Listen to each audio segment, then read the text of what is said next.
Hello बच्चों, अब कुछ दिन के बाद मैंने अब वो वीडियो बनाना बंद कर दिया था, लेकिन मैं अब कंटिन्यू कर रहा हूँ क्योंकि उधर थोड़ा सा लॉकडाउन का भी सिस्टम था और बहुत ही ज़्यादा गर्मी भी हो रही थी जिसकी वजह से मैं वीडियो नहीं बना पाया। नाउ आज मैं कंटिन्यू कर रहा हूँ क्लास 10 की क्लास को, और उसमें जो है मैंने लास्ट टर्न आपको पढ़ाया था magnetic field due to straight current carrying conductor. Straight current carrying conductor का मतलब है कि जैसे कोई कंडक्टर था, इसमें आई स्ट्रेंथ का करंट फ्लो हो रहा है और इससे आर डिस्टेंस पर मैग्नेटिक फील्ड क्या होगा उसके मैग्नीट्यूड को मैंने आपको वहां पे बताया। और आज जो है हम लोग नेक्स्ट टॉपिक पढ़ने जा रहे हैं, magnitude of magnetic field at the centre of circular coil. Magnitude of magnetic field at the centre of circular coil मतलब क्या है? सर्कुलर कॉइल का मतलब जैसे बच्चों ये एक सर्कुलर कॉइल है, ठीक है, एक सर्कुलर कॉइल है और इसके अंदर आई स्ट्रेंथ की करंट फ्लो हो रही है। कितने स्ट्रेंथ की हो रही है? आई स्ट्रेंथ की करंट क्लॉकवाइज डायरेक्शन में फ्लो हो रहा है। और इस सर्कुलर कॉइल से हमने आर डिस्टेंस पर, कितने डिस्टेंस पर? आर डिस्टेंस पर इसके सेंटर पर पॉइंट ओ ले लिया। पॉइंट क्या लिया? ओ लिया। और इसी पॉइंट पर हमको क्या फाइंड करना है? मैग्नेटिक फील्ड की स्ट्रेंथ फाइंड करना है कि उसका मैग्नीट्यूड कितना होगा या उसके वैल्यू कितनी होगी। तो देखिए, पहली बात, जो मैग्नेटिक फील्ड होता है उसको हम लोग ने कैपिटल बी से रिप्रेजेंट किया था। तो capital B is directly proportional to the current I, यानी strength of current I which are flowing in the circular coil. Okay, यानी जितने स्ट्रेंथ का करंट इस सर्कुलर कॉइल में फ्लो होगा उतना ही मैग्नीट्यूड की मैग्नेटिक फील्ड डेवलप होगी। It means B is directly proportional to I. Directly और इनवर्सली मैं बार बार बता रहा हूं कि मैंने आपका इसका वीडियो बनाया है, आप लोग उसको देख लेंगे, डायरेक्टली और इनवर्सली का। ओके बच्चों, और ध्यान से सुनो। दूसरी बात यह है, अभी मैं इसको लिखवाऊंगा, आप परेशान मत रहिए, जैसा मैं कह रहा हूं पहले समझिए। दूसरी बात यह है कि inversely proportional to the distance R, inversely proportional to the distance R which are produce at the centre of the coil, यानी B is inversely proportional to 1 by R। B is inversely proportional to क्या हो जाएगा? 1 by R। इसका मतलब अगर R की value घटती है तो B की वैल्यू बढ़ेगी, और R की वैल्यू अगर बढ़ती है तो B की वैल्यू क्या होगी? घटेगी। आई बात समझ में? तो इसका मतलब ये हुआ बच्चों कि B is inversely proportional to 1 by R हो जाएगा। और थर्ड इज दैट, थर्ड कि B is directly proportional to the N। N का मतलब होता है number of the loop, number of the turn. मतलब ये हुआ कि इसमें ऐसा तो नहीं केवल एक ही टर्न है, एक ही फेरा है, ऐसे बहुत सारे राउंड अप किए होंगे, ऐसे बहुत सारे लपेटे होंगे इसमें अंदर कॉइल में। तो वो क्या होगा? B is directly proportional to क्या हो गया? N हो गया। और ऊपर वाली तीनों इक्वेशन है बच्चों, ये मान लीजिए इक्वेशन नंबर आपका फर्स्ट हो गया, ये इक्वेशन नंबर सेकंड हो गया, इक्वेशन नंबर क्या हो गया? थर्ड हो गया। तीनों को कंबाइन कर लीजिए तो on combining equation first comma second and equation third, तीनों को कंबाइन कर लीजिए। जब तीनों को कंबाइन करेंगे तो क्या होगा? तो so that B is directly proportional to, यहां पे देख लीजिए इस जगह क्या मिलेगा? B is directly proportional to I, या NI कर सकते हैं, इनको पहले कर दीजिए, I को बाद में कोई दिक्कत नहीं है। NI बाई क्या होगा? R। ये फार्मूला बनेगा और मेन फार्मूला ये होता है। और वैसे भी मैं आपको बताऊंगा जब हायर क्लास में आप जाओगे तो ये जो डायरेक्टली प्रोपोर्शनल है ये हटेगा। जब हटेगा तो क्या आएगा? कांस्टेंट आएगा। हटेगा तो क्या आएगा? कांस्टेंट आएगा। उस कांस्टेंट की एक प्रॉपर वैल्यू होती है। तो आपके स्टैंडर्ड में अभी इसके बारे में हमको कोई चर्चा नहीं करना है, फिलहाल आप ये मेन फार्मूला समझेंगे। तो हम लोग का जो मेन फार्मूला आया वो क्या हुआ? B is directly proportional to NI by R। इसका मतलब ये हुआ कि सर्कुलर कॉइल के सेंटर पर जो मैग्नेटिक फील्ड का मैग्नीट्यूड होगा that is B is directly proportional to N I by कितना होगा, आर होगा। ओके, तो आप एक काम करिए, हेडिंग डालिए magnitude of magnetic field at the centre of circular coil, और ये डायग्राम बनाइए, जितना मैं कहूंगा उतना करिए। ये डायग्राम बनाइए। डायग्राम बनाने के बाद आप नंबर 1 मैं स्टेटमेंट बोलूंगा तब आप इसको लिखेंगे, फिर नंबर 2 स्टेटमेंट बोलूंगा तब इसको लिखेंगे, उसी तरीके से उसके बाद सब कंबाइन करेंगे। ओके, तो नंबर 1 डायग्राम बनाने के बाद नंबर 1 में लिखिए the strength of the magnetic field, the strength of the magnetic field, strength of the magnetic field increases if the current flowing in the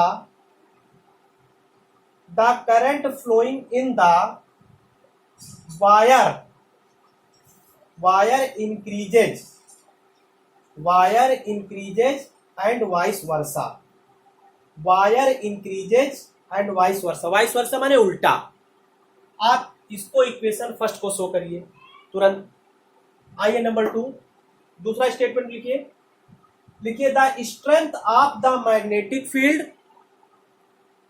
the strength of the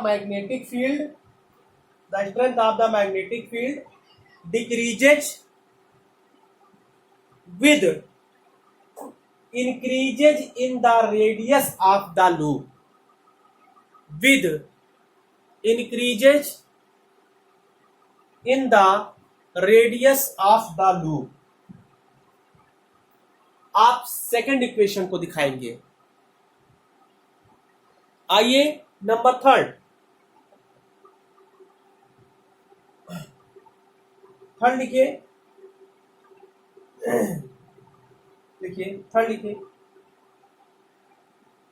it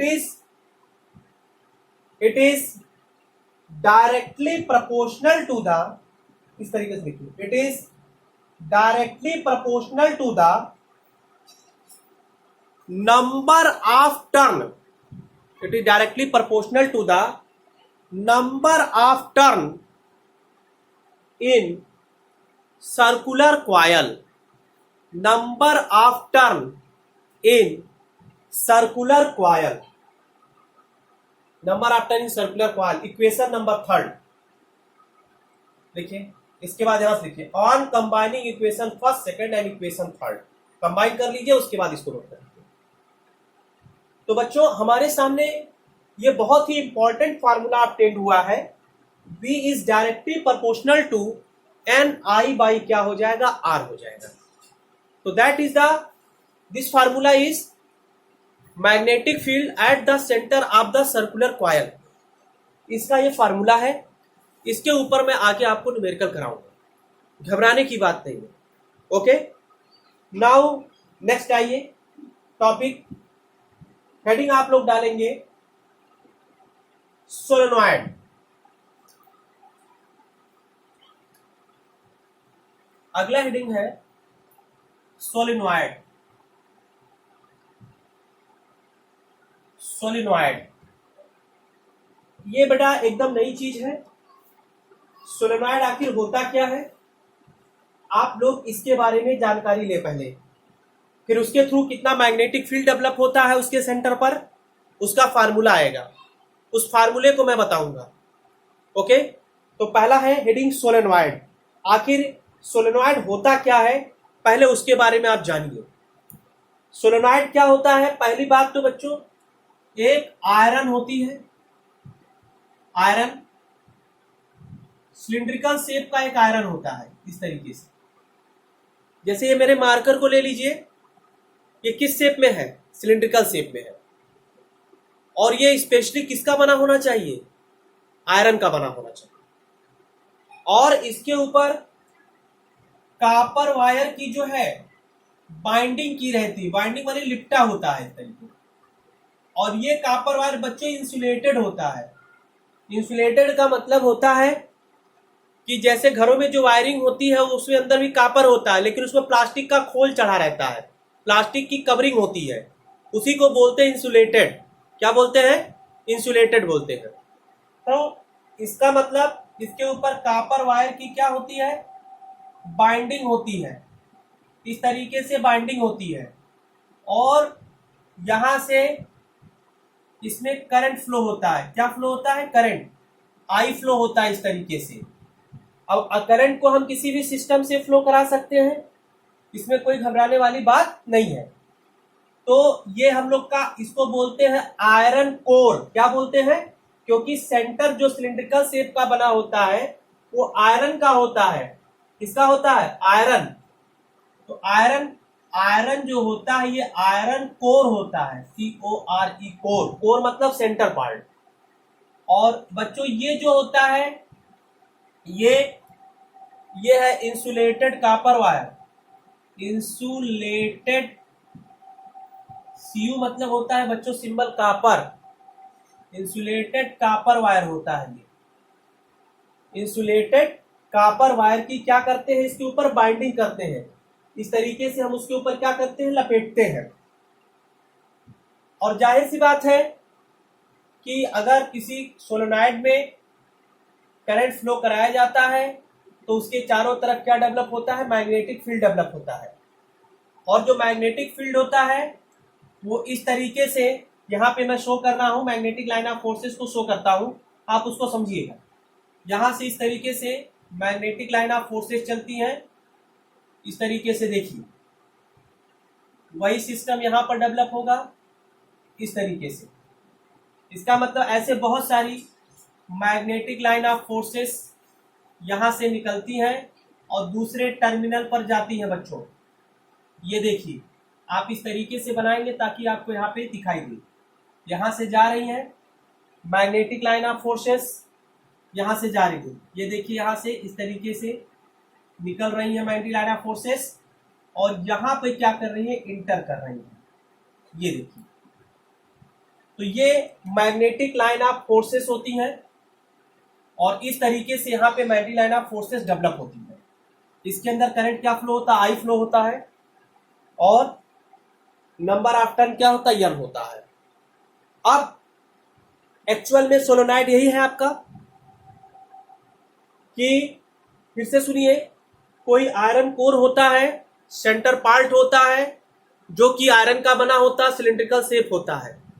इसके ऊपर copper wire की क्या करते हैं? Winding करते हैं और इसके जो दो टर्मिनल होते हैं वहां पर सेल से उसको अटैच कर देते हैं, सेल से जोड़ देते हैं। मान लो इसको अगर हम सेल से जोड़ देते हैं, पॉजिटिव निगेटिव, ये देखिए, तो आपका और क्लियर हो गया कि हाँ करंट आखिर कहां से फ्लो हो रहा है? सेल से फ्लो हो रहा है, करंट आ ही जा रहा है। तो ये जो पूरा अरेंजमेंट है बच्चों, ये जो पूरा सिस्टम है वो क्या कहलाता है? सोलेनॉइड कहलाता है। आई बात समझ में? और इसी सोलेनॉइड के सेंटर पर मैग्नेटिक फील्ड डेवलप होता है और उसका मैग्नीट्यूड होता है। मैग्नेटिक फील्ड का क्या मतलब वैल्यू कितनी होगी उसका, किस तरीके से उसका फार्मूला होगा, वो भी मैं आगे डिस्कस करूंगा। फिलहाल हम लोग सोलेनॉइड के बारे में पढ़ रहे हैं तो सोलेनॉइड का डिस्कशन करेंगे। तो आप क्या करिए, फर्स्ट ऑफ ऑल इसका डायग्राम बना लीजिए, पॉज करके डायग्राम बनाइए और मैं स्टेटमेंट यहां बोल रहा हूं उसको लिखेंगे। लिखिए लिखिए, a solenoid is a long wire,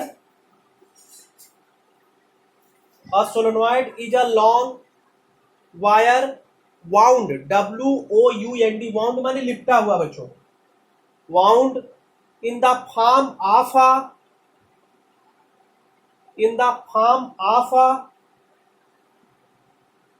in the form of a close, close माने पास, close packed, close packed helix, helix माने होता है स्प्रिंग की तरह, स्प्रिंग को हेलिक्स कहते हैं।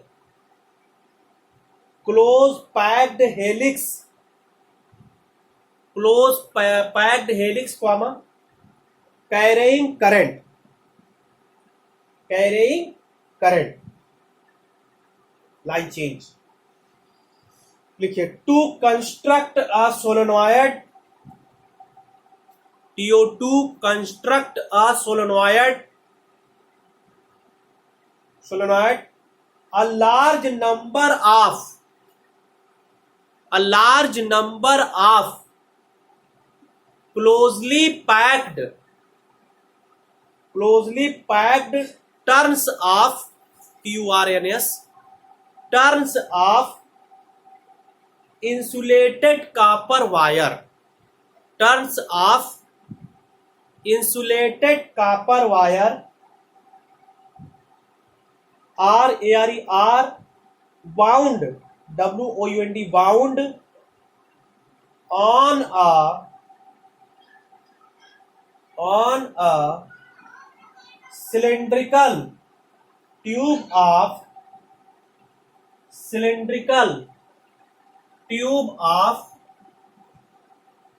cylindrical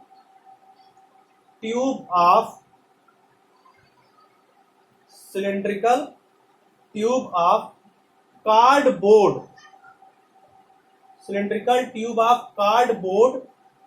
or china clay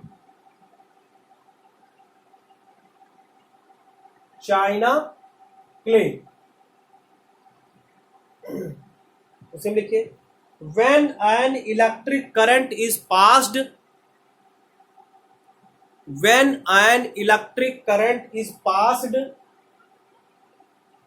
through a solenoid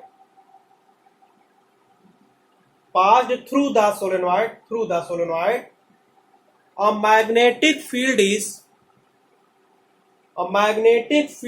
produced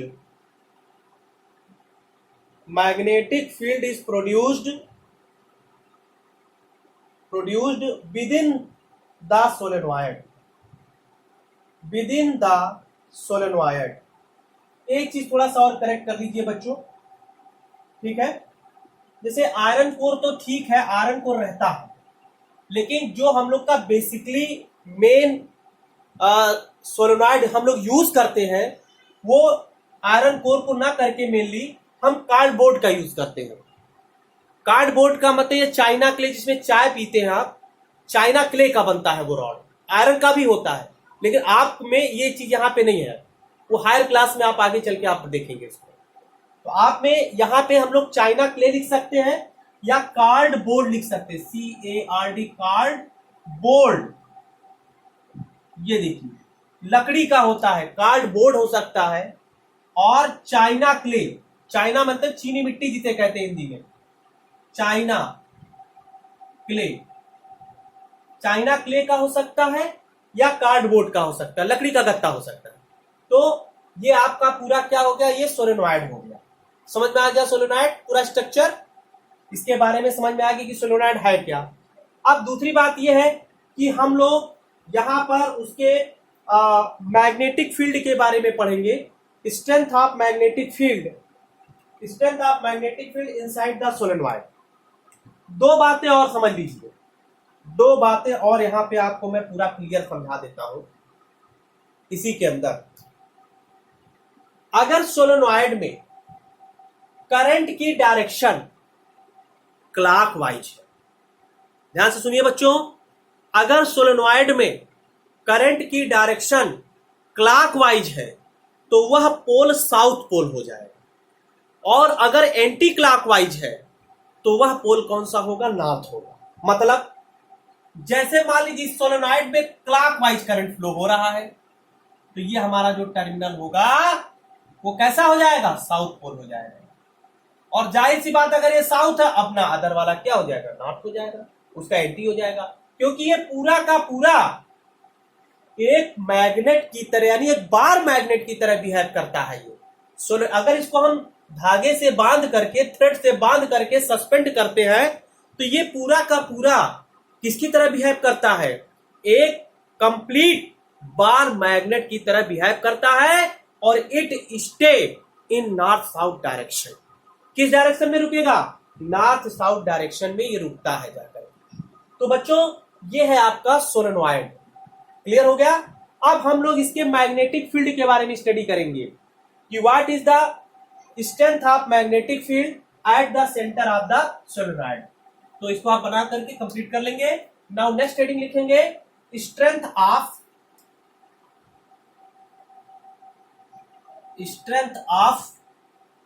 magnetic field strength of magnetic field inside the solenoid.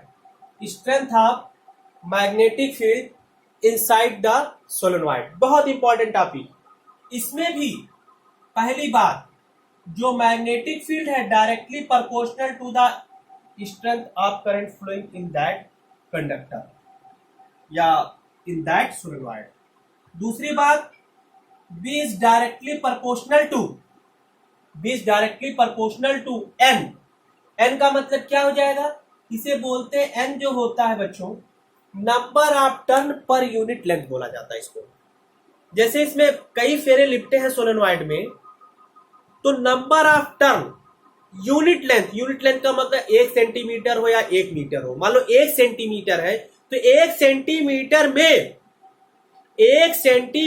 में कितने उसमें फेरे लिपटे हैं इस बात पे डिपेंड करता है. एन का मतलब होता है number of turn per unit length. इसको बेसिकली हम यहां पे शो कर सकते हैं N equal to capital N by L भी लिख सकते हैं. कैपिटल N को कहते हैं नंबर ऑफ टर्न और L का मतलब length. Number of turn per unit length इसको कहा जाता है, स्मॉल n को कहा जाता है. अब ये हो गया आपका इक्वेशन नंबर फर्स्ट और ये हो गया इक्वेशन नंबर सेकंड. इसको कंबाइन कर दीजिए बच्चों. On combining equation first and equation second we get, देखिए क्या ऑब्टेंड होता है. ऑब्टेंड ये हो जाएगा कि B is directly proportional to N into I हो जाएगा. क्या हो जाएगा? N into I. और मैंने अभी बताया बच्चों कि N को हम लोग क्या लिख सकते हैं, और B is directly proportional to, formula क्या होगा, N by L into I लिख सकते हैं. ये देखिए इस तरीके से भी फार्मूला हम लोग लिख सकते हैं. B is directly proportional to capital N by L into I भी लिख सकते हैं इस फार्मूले. तो ये है इसका मैग्नीट्यूड ऑफ मैग्नेटिक फील्ड या strength of magnetic field inside the solenoid. Okay, now आप इसमें हेडिंग डालेंगे strength of magnetic field inside the solenoid. मैं स्टेटमेंट बोलूंगा तब लिखेंगे, जैसे पीछे वाले लिखे थे. नंबर 1 स्टेटमेंट लिखेंगे. नंबर 1 लिखिए the strength of magnetic field, the strength of magnetic field increases, the strength of magnetic field increases if current flowing in the solenoid, if current flowing in the solenoid increases and vice versa, and vice versa. Equation number first लिखिए. Number 2 आइए, 2 लिखिए. देखिए the strength of magnetic field, the strength of magnetic field increases, strength of magnetic field increases if the number of turns, if the number of turns per unit length increases and vice versa. Per unit length increases and vice versa. B is directly proportional to N. N को क्या बोलते हैं, number of turn per unit length. Second से ये पूरा note कर लीजिए आप, सेकंड के बाद ये पूरा नोट कर लीजिए. तो बच्चों आपने 2 चीजें आज बहुत अच्छे ढंग से पढ़ा. एक क्या पढ़ा, strength of magnetic field at the centre of the circular coil, और दूसरा आप सोलेनॉइड के बारे में पढ़े जो आप इंटर की क्लास में जाएंगे बहुत ही ब्रॉड स्केल पर है. उसका डेरिवेशन भी मिलेगा. आप जब इंटर में जाएंगे तो उसको भी मैं पढ़ाऊंगा, उसका भी वीडियो लेक्चर मैं बना रहा हूं. ठीक है, तो बस आज के लिए इतना ही, और फिर मैं अब वीडियो को कंटिन्यू करता रहूंगा जब तक ये पूरा सिलेबस कंप्लीट नहीं हो जाता है 10th का. तब तक मैं इस वीडियो को कंटिन्यू करूंगा. ओके बच्चों, thank you watching for this video.